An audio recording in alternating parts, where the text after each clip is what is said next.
My name is Tom Lawford. My blackfellow name is PUTUPARRI. These last years have been like a roller coaster ride. Sometimes I was on top of the world. Sometimes I found myself in places that I'd rather forget.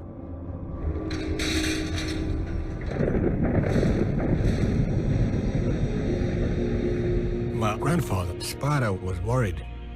He already lost 2 grandsons to rope and was desperate to help me.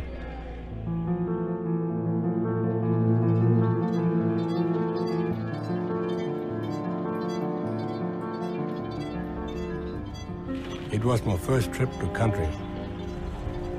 It felt good to be out there. No pub and no distractions. I always heard stories about the snake spirit living in the waterhole.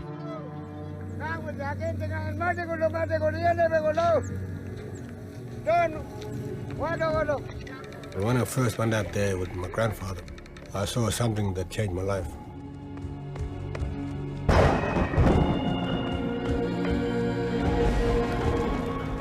They ritually made rain in one of the driest parts of Australia. And the old people that trusted me or believed in me to carry on this responsibility.